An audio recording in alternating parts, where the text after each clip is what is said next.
Hola a todos, bienvenidos, bienvenidas una vez más a otro capítulo más de La Reinita Opina, el podcast. Muchas gracias por estar aquí conmigo. Y en capítulos anteriores hablamos de los Romanov, la última familia imperial rusa. Pero hoy vamos a hablar de uno de sus integrantes que es digna de leyendas del mes de octubre. Así es, vamos a hablar de Anastasia.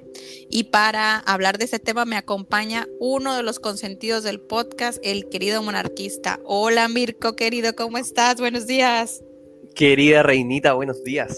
Qué gusto. Muchas gracias por tenerme de nuevo tan pronto. Es que, oye, Luis, el príncipe Luis es el favorito de las abuelitas y tú eres el favorito de las señoras. Gracias a mi público. Y más en este tema que para los que escucharon la primera temporada hiciste referencia a que tú hiciste una exposición en tu escuela acerca de Anastasia. Sí. Y por eso cuando me empezaron a decir, es que queremos que hables de Anastasia, yo dije, tengo la persona perfecta para hablar de este tema. Dije, ya sé a quién le voy a decir. Y quiero empezar con una pregunta bien básica. Y yo no sé si mucha gente la tenga, yo la tengo. ¿Es princesa o es duquesa? Es Gran Duquesa. Gran duquesa. ¿Por qué este título? Partimos al tiro con excelentes preguntas. Me encanta. Bueno, responde a la tradición del lugar.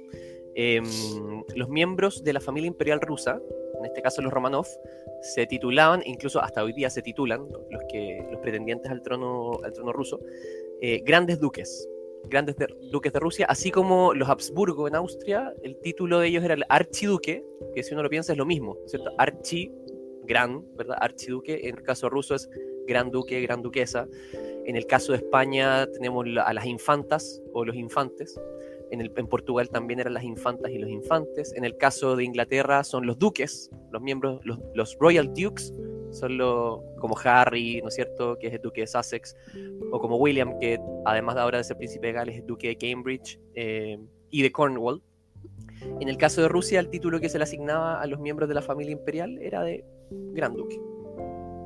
Mira, muy interesante porque bueno, vamos a tocar el tema de lo que Anastasia significa.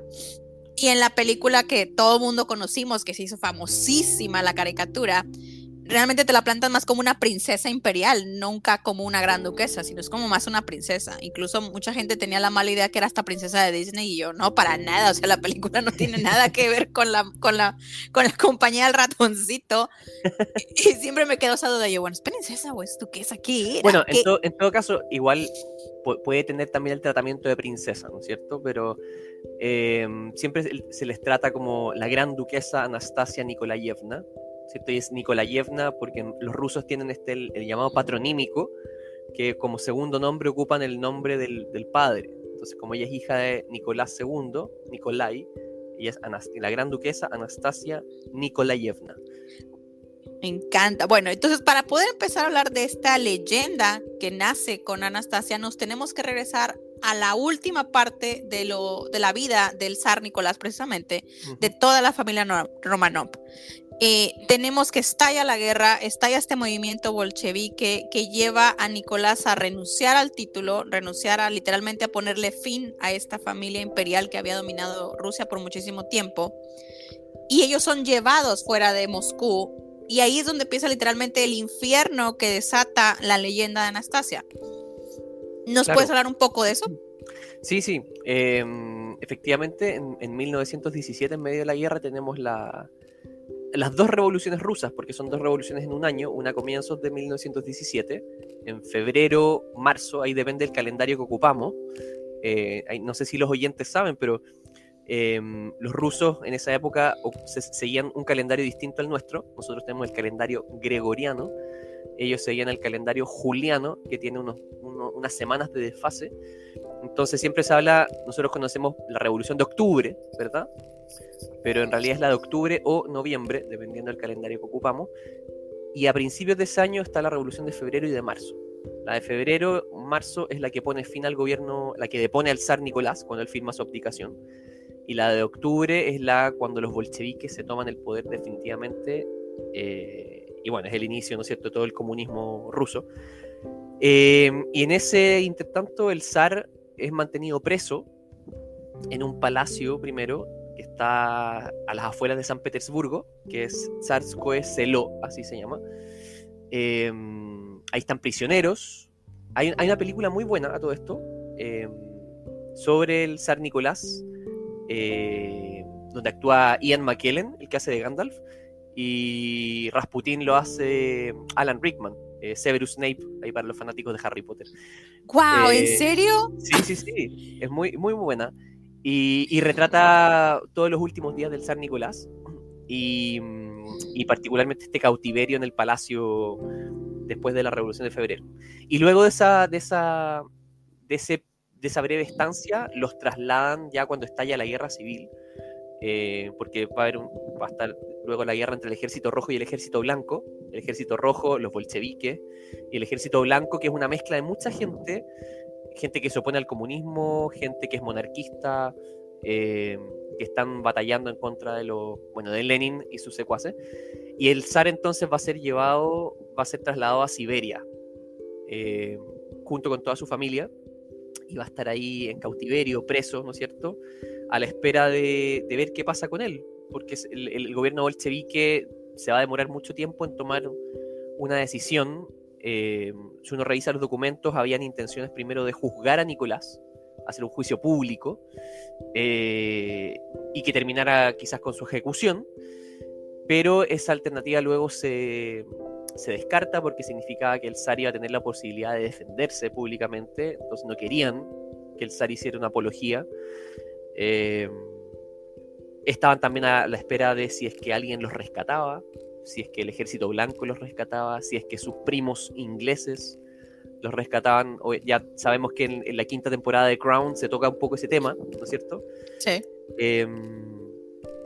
Y eso es lo que sucede post-revolución. Están ahí en esta situación de incertidumbre hasta que en julio de 1918 ocurre la tragedia, ¿no es cierto? Que incluso cuando estaba leyendo para preparar este capítulo me llama mucho la atención que desde ahí es como el misterio alrededor de lo que sucede con ellos, porque no se sabe el día exacto. Tenemos o el 16 o el 17 de julio. Claro. O sea, no hay un día de que no, fue exactamente este día. Es que sabemos que fue la madrugada. Entonces, exacto. Por ahí, claro, entre el 16 y el 17 de julio. Generalmente se dice el 17, pero claro, es la madrugada.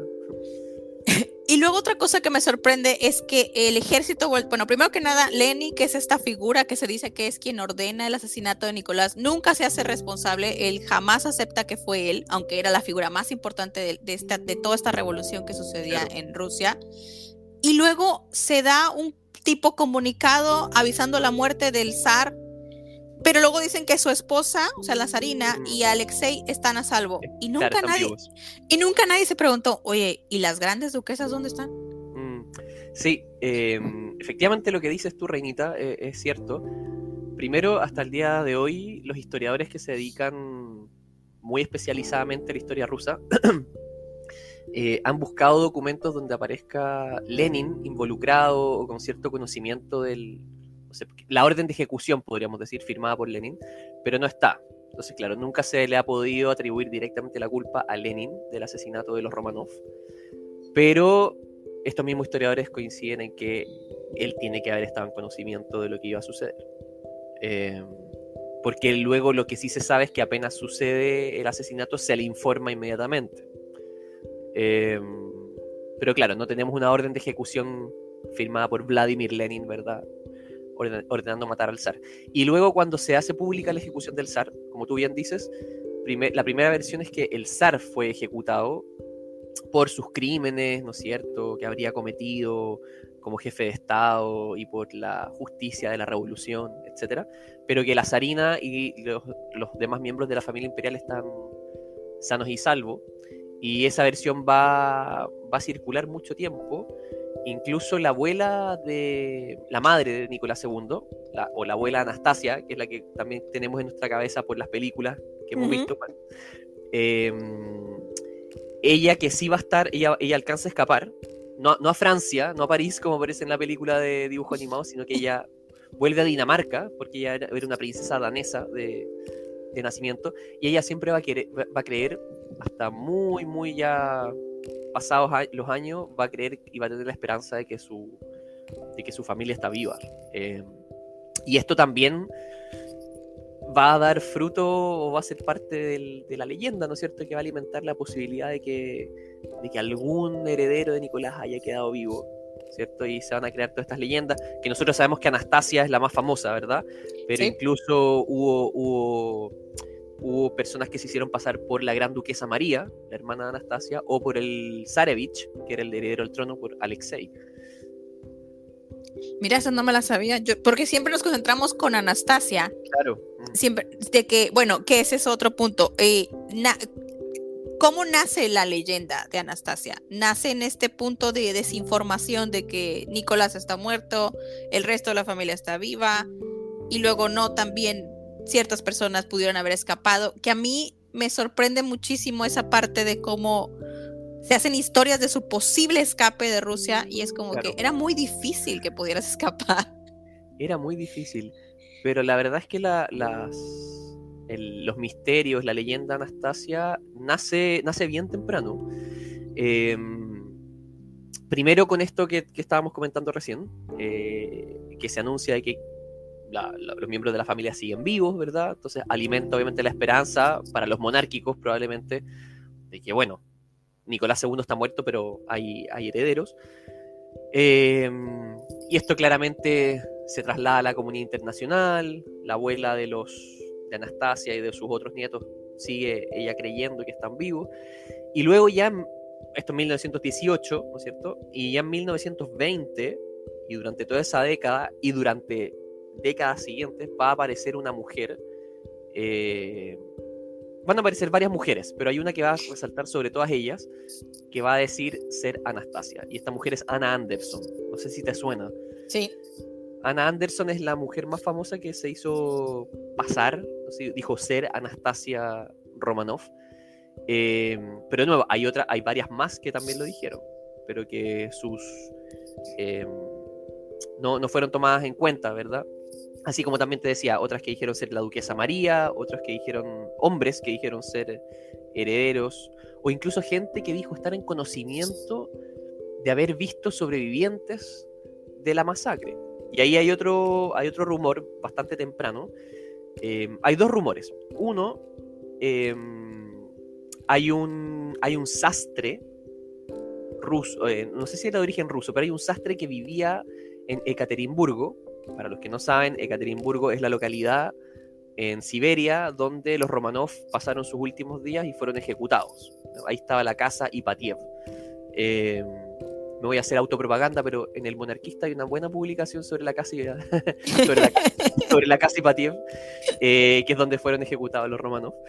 Y muy cerca de esa casa vivía este sastre, y este sastre luego, años después, él dijo estar en conocimiento de que había sobrevivido alguien de esa masacre.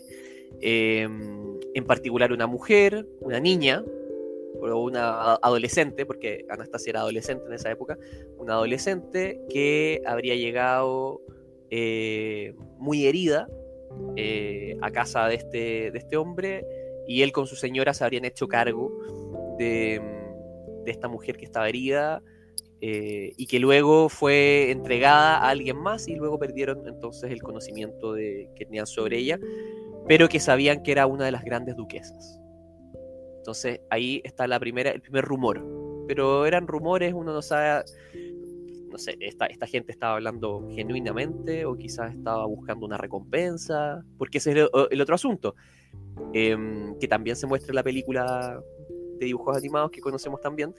La abuela y los miembros de la familia imperial que sobrevivieron van a ofrecer recompensas por cualquier noticia que se tenga de los miembros, de los hijos de Nicolás o de los miembros de la familia de Nicolás. Entonces también uno dice, bueno, estos rumores habrán sido ciertos o habrán estado motivados por querer tener esa recompensa. Y el otro rumor que circula es el de un supuesto soldado que habría participado en la masacre, que habría estado ahí en la casa Ipatiev fusilando en la madrugada a Nicolás, a Alejandra y a sus 5 hijos,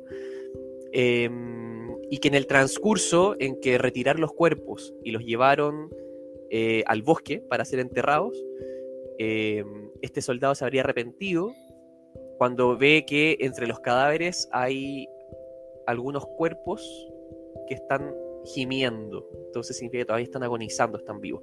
Y él entonces se habría percatado de que Anastasia estaba ahí, o una de las grandes duquesas, no la identifica como Anastasia, una de las grandes duquesas habría estado viva. Entonces él, arrepentido de lo que acaba de suceder, la rescata y la lleva entonces donde un matrimonio en Ekaterimburgo y les pide que se hagan cargo. Entonces ahí confluyen un poco las dos versiones. Sí, es lo que te iba a decir. O sea, estamos hablando de la misma gran duquesa, la misma ciudad donde supuestamente es llevada. O sea, sí pudiera sonar. Incluso yo me quedo, a lo mejor sí. A lo mejor sí. A lo mejor sí. Bueno, y por eso mismo, Reinita, pasa que el mito de Anastasia sigue tan vivo hoy día. Sí, porque llegamos a 1926, donde se reconoce lo que le sucede realmente ya a la familia rusa, se reconoce que los asesinaron tiempo atrás. Y aún así siguen los rumores, sigue la leyenda. Sigue la leyenda. Sí, bueno, Anna Anderson, que es esta mujer que va a decir ser Anastasia, ella va durante décadas, hasta los años 60 incluso, va a alegar que ella es Anastasia, va a ser reconocida por algunos círculos monárquicos incluso. Tenemos que entender que las pruebas de ADN en ese tiempo no estaban a la mano, ¿verdad? Entonces todo era a base de lo que ella decía, cosas que recordaba supuestamente. Habían características físicas que calzaban, la edad también. Entonces, claro, más estos rumores que ya comentamos, todo hacía pensar que algún miembro de la familia real, de la familia imperial, seguía vivo. Y aquí, bueno, tú dijiste, estamos en la década de los años 20, pero todo esto va a quedar incluso, va a generar más comentarios cuando ya más adelante se descubra efectivamente, se hallen los cuerpos de la familia imperial, y van a faltar dos cuerpos, el del zarevich, Alexei, y el de una de las grandes duquesas. Y entonces ahí se va a alimentar mucho más el mito de Anastasia, porque van a decir, bueno, efectivamente aquí faltan dos cuerpos, y ¿dónde están? ¿No es cierto? Si no están, ¿es porque sobrevivieron acaso? ¿O porque fueron enterrados en otra parte? Ya se sabe la respuesta, no la quiero adelantar todavía, pero ya se sabe la respuesta. Pero fíjate, siguiendo con el punto, a mí me sorprende por qué es que es Anastasia y no cualquiera de sus hermanas la que crea el mito, porque tú mismo dices, hay otra que incluso se decía que era la gran duquesa Olga, porque nada más nos concentramos en Anastasia, por el hecho de las características físicas que se decían de la persona que había sobrevivido. Yo creo que es porque de nuevo, Anna Anderson es la más famosa, es reconocida, ¿no es cierto? Aunque los miembros de la familia imperial, de los Romanov más importantes, ellos años después, van a decir que ellos nunca creyeron que en realidad era Anastasia, pero la verdad es que ella sí va a ser reconocida, Anna Anderson va a ser reconocida por algunos miembros de la familia imperial. Vamos a tener películas ya en la década de los 50 sobre Anastasia. Entonces el mito se empieza a alimentar muy rápido, y solo en Anastasia, probablemente porque las mayores, lo que más tenemos son, no sé si la palabra es adecuada, pero impostoras de Anastasia, ¿verdad? Okay. Por eso, básicamente. Pero sabes también que me sorprende, entiendo que quieras gente que siempre se quiere hacer pasar por otra, siempre ha habido, todavía en estos tiempos, con toda la tecnología, con todo lo que tenemos ahí, pero ¿qué podías ganar? O sea, no es como que ibas a llegar a Rusia y decir, yo soy Anastasia la sobreviviente y por ende, regrésenme a mi reino. Claro. Ni siquiera ibas a reinar, era tu hermano el que estaba destinado a... Ni siquiera, porque además en Rusia estaba la ley sálica. Entonces, las mujeres no podían ser zarinas. Y aquí esto siempre me pasa en el curso, cuando he hablado de estos temas, me dicen, pero ¿cómo antiguamente estuvo Catalina la Grande, que era mujer, ¿no es cierto? Y otras zarinas, bueno, efectivamente. durante el siglo XVIII va a haber muchas mujeres gobernando. El siglo XVIII es el siglo de las zarinas en Rusia. Hay muchas mujeres llevando ahí las riendas del Imperio Ruso. Pero justamente por los problemas que crea Catalina la Grande, Catalina II, que desplaza a su hijo, que tiene amantes, que cría a su nieto, que no se sabe si efectivamente su hijo es hijo del zar o no. Cuando va a llegar su nieto al poder, se va a prohibir entonces que las mujeres puedan gobernar en Rusia. Y durante todo el siglo XIX tenemos puros hombres, puros zares, ¿cierto? Solo zares gobernando. Y esa es la ley que va a estar vigente cuando se acabe el imperio. Y por ende, Anastasia, la verdad es que si efectivamente estaba viva, no iba a ser proclamada emperatriz de todas las Rusias, ¿cierto? No iba a ser zarina, porque la ley, si uno se guiaba por la ley del imperio, a ella no le correspondía tener el derecho. Y es una de las razones también por las cuales hoy día, año 2023, una de las principales pretendientes al trono ruso es María Feodorovna. Y María, que es conocida como la Gran Duquesa María, ¿cierto? Y que le invitan a los eventos de la realeza. Ahora este fin de semana estuvo, por ejemplo, que lo comentamos en este matrimonio en Portugal, en la boda real de Portugal. Ahí estuvo esta pretendiente al trono ruso, pero hay dos facciones. Una que dice que sí es María y los otros que dicen María no es, porque ella es mujer y como mujer no puede heredar el trono ruso. Entonces, porque es la ley que quedó vigente, ¿cierto? Cuando se acabó el imperio. Entonces, la verdad es que Anastasia, si es que efectivamente si es que estaba viva, si es que Anna Anderson hubiese sido realmente Anastasia, hubiese ganado el prestigio, bueno, y ya el prestigio es algo importante, ¿no es cierto? Hubiese sido reconocida como miembro de la familia imperial, de los Romanov. Probablemente en torno a ella se habría reunido alguna facción a favor, ¿cierto? O de resistencia contra el comunismo, contra la Unión Soviética ya en esa época. Y bueno, habrá sido incluida en algunos círculos, quizás se habría convertido, de nuevo, todo esto es historia alterna, si es que hubiese sido la Gran Duquesa, quizás se hubiese casado con algún emperador importante del momento, algún rey, no sé, vaya a saber uno lo que puede haber pasado. Y entonces llegamos al punto, como dices tú, que no queríamos decirlo, pero es en 1979 cuando un detective aficionado descubre 5 cuerpos, solamente 5, pero no es hasta 1989 que se hace pública su existencia gracias al ADN. Que claro. Incluso tuvimos al príncipe Felipe, que fue quien otorga su ADN, como quien dice, para poder ligar que sí son o no. Así es. Primero, lo que más me sorprende de esta historia, que supongo que sí es verdad, porque por algo aparece en muchos lados, es esta gente que le encanta el misterio, esta gente que le encantan las leyendas y dice, yo por mi cuenta voy a ver si los encuentro, y termina encontrándolos. Y en la clandestinidad, porque cuando está la Unión Soviética, ¿no es cierto?, vigente, ¿sí? Cuando descubren los cuerpos y lo mantienen en secreto, como tú bien dijiste, hasta fines de los años 80, que es cuando ya la Unión Soviética colapsa. Y entonces ya se hace público el descubrimiento, porque primero estos aficionados lo descubren los 5 cuerpos, que son los 5 cuerpos de el zar, la zarina, más 3 hijos, y, bueno, algunos criados, ¿verdad? Damas de compañía que estaban ahí con la familia, el cocinero, que también estos fueron ejecutados a sangre fría, muy tristemente, masacrados. Y ahí faltan entonces 2 cuerpos, pero en una primera instancia todo se mantiene en reserva y se espera a que la situación política sea distinta. Entonces ya después, cuando ya cae la Unión Soviética, se hace público el descubrimiento y se anuncia y se hacen las pruebas de ADN. Y claro, ahí está el príncipe Felipe, el duque de Edimburgo, marido de la reina Isabel, que como muy bien también aparece en The Crown, en la 5ª temporada, se le pide que colabore con el reconocimiento de los cuerpos porque están emparentados.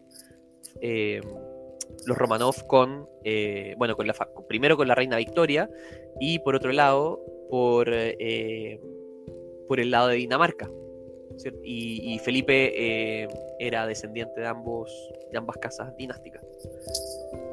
Era como quien dice, sí, porque hay gente que me ha preguntado, bueno, ¿y por qué la reina Isabel no? O sea, bueno, Claro, primero porque no es así de fácil que tú vayas y le digas a una reina, me regalas tantito de tu ADN, claro.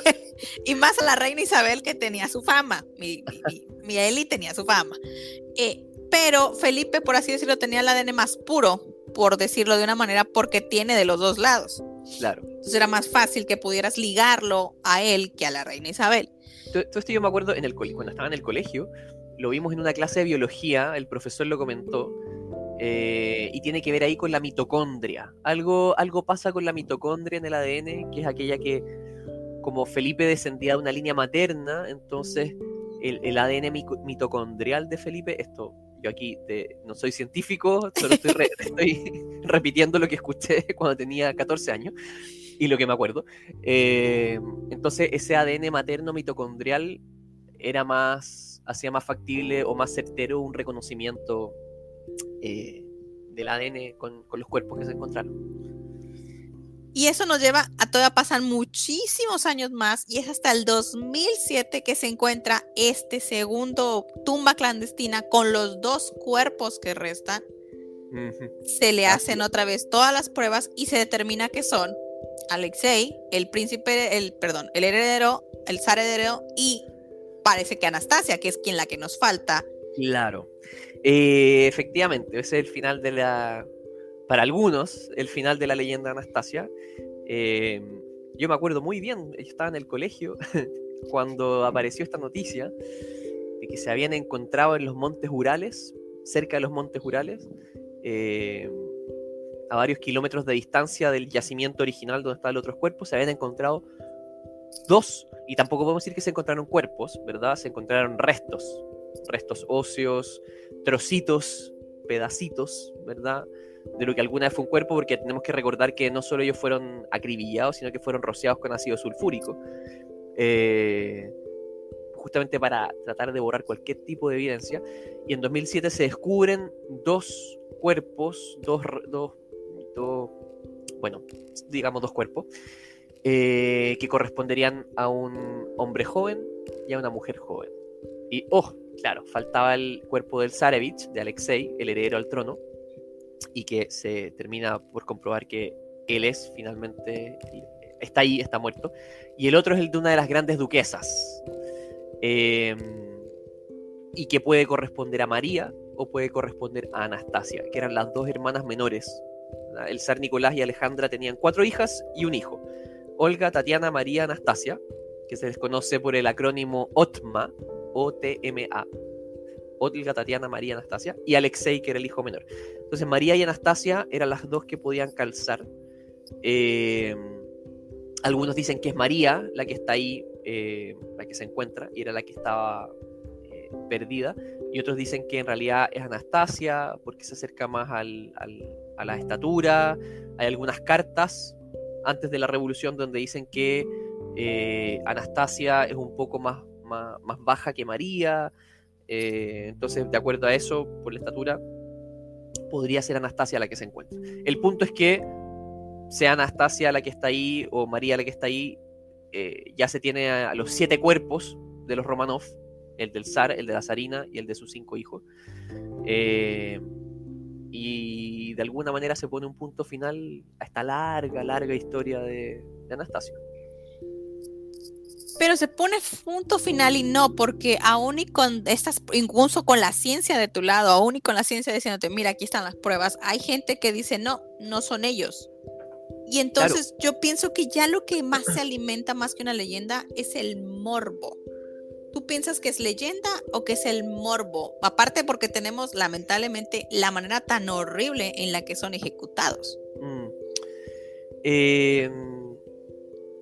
Yo no sé si es morbo desde mi punto de vista. Yo creo que es esperanza. Una esperanza quizá,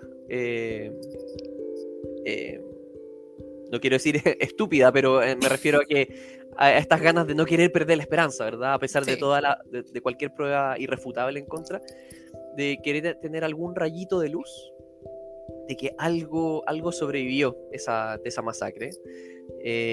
Y nos conecta también, de nuevo, nosotros a principios de los años 90, en el año 97 salió la película de dibujos animados, que nos muestra toda esta historia de ficción, pero también con algunos elementos basados en la historia real de Anastasia, ¿no es cierto? Que nos conecta también con nuestra infancia, ¿no? Con nuestra nostalgia. No nos gustaría que nos mataran a nuestra heroína, ¿no es cierto? Queremos, de algún modo irracional, querer creer que Anastasia de algún modo triunfó, sobrevivió. Por lo mismo, creemos en el monstruo del lago Ness también, ¿no es cierto? Son aquellas cosas que nos fascinan, que queremos una pizca de maravilla en este mundo, ¿no es cierto? Las historias de misterio atraen, ¿no es cierto? Nos fascinan, nos hacen ser creativos. Yo creo que va más por ahí, desde mi punto de vista, más que el morbo de la masacre. Porque incluso Rusia les da su lugar, es como, para mí siempre fue como que, bueno, esto es una manera de tratar de borrar eso malo que hicimos en el pasado y se les otorga un lugar de santos, digo, están en una iglesia prácticamente enterrados y son santos y como quien dice, se corrige su lugar en la historia. Claro, sí, eso es un detalle que no habíamos comentado. Cuando descubren los cuerpos inicialmente, y antes de que descubran los últimos dos que faltan, creo que en el año 1998, y aparece de nuevo en The Crown, ¿no es cierto?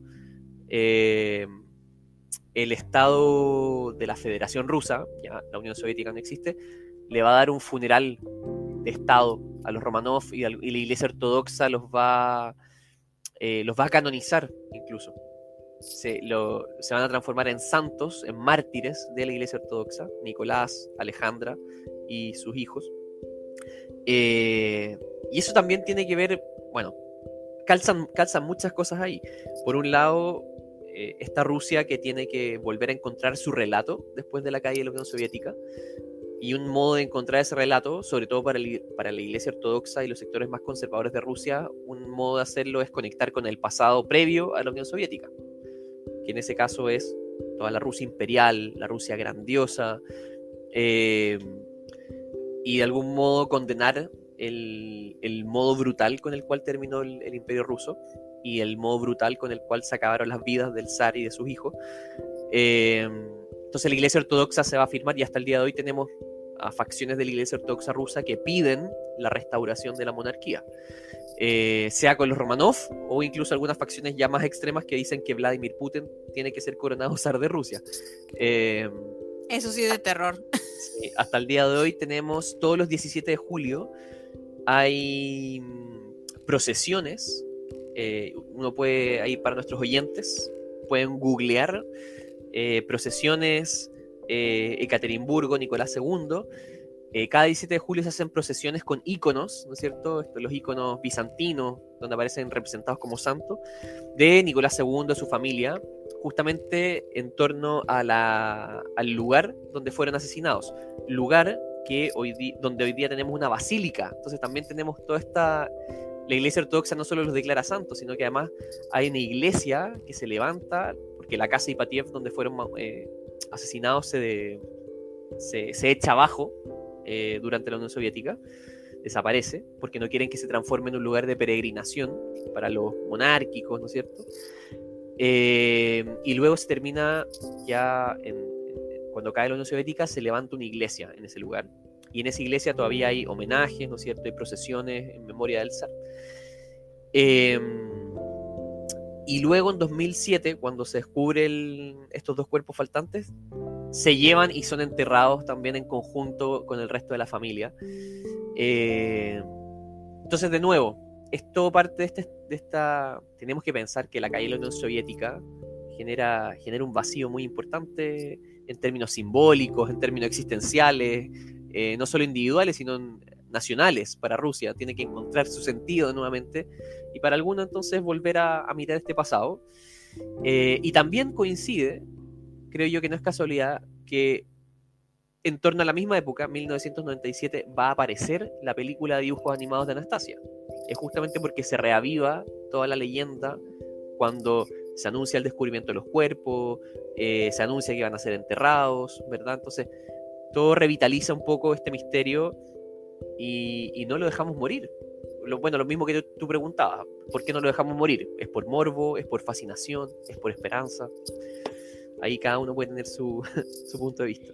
Que tenemos que llegar a la película porque yo creo que para muchos de los que nos oyen, ese es el primer acercamiento a Anastasia, porque obviamente si nos regresamos al 89, 79, pues es muy atrás para nosotros, tampoco estamos tan acá, ¿verdad? Entonces el 97 es un poco más cerquita.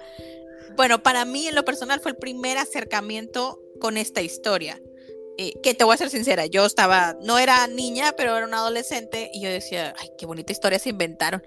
Y luego te das cuenta que no es inventada, o sea, la caricatura toma cosas reales y luego las convierte, para mí, muy bien convertidas. El cómo, por decir, cómo te plasman que es o sea, uno de sus sirvientes es quien la ayuda a escapar en medio de toda esta locura de la entrada de los bolcheviques a Palacio Real. El cómo no logra ir con su abuela en el tren, y es la figura de Rasputín quien se convierte en el villano y obviamente muy de caricatura, el que tiene poderes mágicos y todo esto, ¿no? Que a mí en lo personal me gustó mucho porque la verdad siento que a lo mejor digo que esa es otra leyenda, la leyenda que rodea a Rasputín. Pero sí encaja muy bien en cómo es que lo logra hacer. Incluso luego ves toda esta proyección de Anastasia de que ella no, o sea, entiende su pasado, pero al final decide que no lo quiere. Porque el final de la película es ese. Ella renuncia, como quien dice, a la corona y se va. Claro. Con el que viene siendo su gran amor, y como que su se va abuela con lo Dimitri. entienda. Se va con Dimitri y ella prácticamente te dice, pues John, está bien, que bueno, ¿verdad? Que yo soy la gran duquesa, pero a mí no me interesa en lo más mínimo todo esto. Así es. Porque ya se volvió, aparte de leyenda, se vuelve algo de la cultura. Es que, bueno, esa es otra razón, ¿verdad? Es como también hablar del Titanic. Porque que ahí también podríamos decir, porque hablamos del Titanic, si es morbo, ¿no es cierto? Si murió tanta gente, pero nos sigue causando fascinación porque termina transformándose en parte de la cultura popular y hay referencias, ¿no es cierto?, a eso, que ya escapan de lo propiamente histórico. Se transforma ya en un elemento contemporáneo nuestro, en cierto sentido. Y la película Anastasia ayuda un poco. De nuevo, yo también soy parte de esa generación de niños que conoció el mundo Anastasia de los Romanov a través de la película. Que película que también tú comentas tiene como villano a Rasputín, que es otro gran mito, otra gran leyenda, otro personaje, ¿no es cierto?, muy interesante de estudiar, que coincide con Anastasia, coincide con la Revolución, coincide con Nicolás II. Entonces también es una época, ¿no es cierto?, el final del Imperio Ruso es una época en la que están pasando muchas cosas, en que está Rasputín, está Anastasia, está el zar Nicolás, ¿no es cierto?, que todos lo definen como un zar incompetente, pero la verdad es que hay historiadores más recientes que dicen el zar Nicolás habría sido un muy buen monarca constitucional. Lo que pasa es que él era un muy mal autócrata. Pero si él hubiese sido rey de Inglaterra, hubiese sido brillante, quizá uno de los mejores reyes que hubiese tenido Inglaterra, pero le tocó ser zar de Rusia, y el poder termina comiéndose no porque él se delire, ¿no es cierto?, sino porque su entorno termina comiéndose al mismo zar.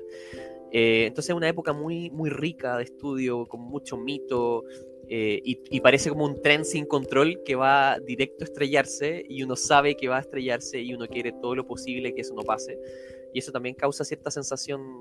De nuevo, el Titanic, ¿no es cierto? Todos sabemos que el Titanic va a chocar con el iceberg, y siempre que vemos la película estamos esperando que no choque esta vez, pero sabemos que va a chocar. Y un poco pasa eso, ¿no es cierto?, con Rasputín, con Nicolás, con Anastasia. Y son elementos que terminan transformándose en parte de nuestra cultura. Incluso Nicolás estaría bien incluso para un solo capítulo, porque a mí siempre me ha sorprendido el parecido físico impresionante que había entre él y Jorge V. Parecían gemelos. Cuando se juntaban, se cambiaban de uniforme justamente. Nicolás se vestía con el uniforme británico, Jorge se ponía el uniforme de los cosacos rusos para engañar a su familia. Sí, porque digo, si no lo saben, googleenlo, realmente son igualitos. Y Que sí voy a googleen hacer. también, y googleen también a Michael de Kent, el hermano del duque de Kent, que ayer estuvo de cumpleaños, de hecho. Y Michael de Kent hoy día, primero, yo lo encuentro idéntico pasa por un Romanov más. Además ocupa un bigotito muy, muy parecido al de, al de Nicolás. Y él es muy cercano a Rusia también, es rusófilo, cercano incluso a Vladimir Putin, entonces es medio polémico en ese sentido. Pero ahí uno puede ver que los genes hasta el día de hoy se arrastran ahí en los Windsor. Sí. Que sí lo debo decir, a mí me parecía un poquito más guapo Nicolás que Jorge Quinto, pero esa es Estoy mi de acuerdo, estoy de acuerdo. percepción. Esa es más una percepción personal. Querido Mirko, quiero agradecerte muchísimo una vez más que has estado conmigo. Me ha encantado este capítulo. Creo que le hemos dado ese toque de entre lo científico y lo misterioso que fue Anastasia. Muchas gracias. Por favor, recuérdanos tus redes sociales. Mi red social es @elmonarquista en Instagram. Y quiero aprovechar también de quizás a algún oyente le interesan lecturas, libros sobre este tema. Entonces aquí tenía un pequeño listado A ver. de Oye, y recomendación. la película que nos dijiste de que Ah, Alex, porque no nos dijiste el nombre y sí, la sí. verdad me sorprendió. Yo sí la quiero ver. El nombre debe ser Nicolás y Alejandra, no me acuerdo bien el nombre, pero el protagonista es Ian McKellen. Ok. Ian McKellen, que es el que hace de Gandalf en El Señor de los Anillos, y el que hace de Rasputín es Alan Rickman, que en Harry Potter hace de Severus Snape. Tiene otros actores también conocidos. En mi cuenta de Instagram hay un reel con películas y recomendaciones. Ahí tengo recomendada, que ahora no recuerdo el nombre, pero ahí aparece, si ustedes ven el reel, van a encontrar la película ahí, junto con otras recomendaciones también.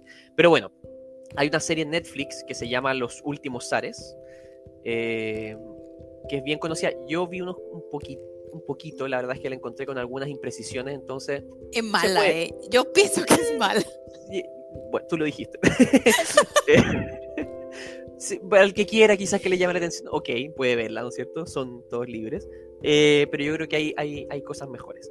Tenemos la película de Fox, la de dibujos animados, claramente, que es fantasía, pero tiene elementos anclados en la realidad. Por ejemplo, hay muchas fotografías que se muestran en la película de dibujos animados que son fotografías reales, ¿no? O el dibujo, este dibujo que Anastasia muestra al final, que es un dibujo que ella hace habría hecho cuando era niña, es un dibujo también basado en un dibujo real que hizo Anastasia.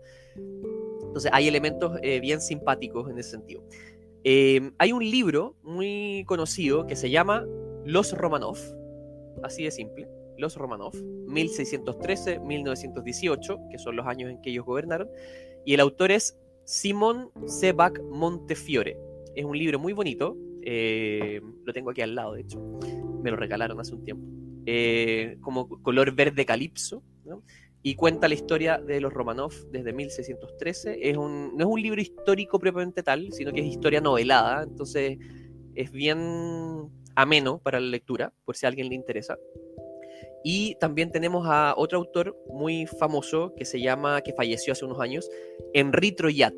Henri Troyat tiene un libro sobre Rasputín, otro sobre las zarinas, otro sobre Iván el Terrible, y otros textos más, por si a alguien también le puede interesar. Y ya textos más académicos, que puede haber oyentes que les interese lecturas más académicas. Hay un autor que se llama Orlando Figues, que tiene un texto muy interesante sobre justamente la Revolución Rusa, donde habla un poco de la encrucijada en la que se encuentra Nicolás II, los años previos a la Revolución. Y Richard Wortman es un autor especialista en la Rusia imperial, que él estudia el ceremonial de la corte rusa, y también los últimos años, las decisiones políticas de Nicolás y de todo su gobierno previo a la revolución. Esas son algunas recomendaciones que se me ocurrió que quizás a alguien le puede interesar. La película de la que estamos hablando se llama Rasputín, el sirviente de la oscuridad. Está disponible en Amazon Prime. Sí, la voy a buscar, no me la voy a perder, porque el solamente decir Alex Rickman es una garantía de que va a estar increíble esa película. Así es muy buena. Bueno, ya saben que ahí me encuentran en Instagram como La Reinita70 y aquí siempre en el podcast y también en el canal de YouTube como La Reinita Opina. Yo los espero aquí la próxima semana. Por lo pronto les dejo un besito. Adiós.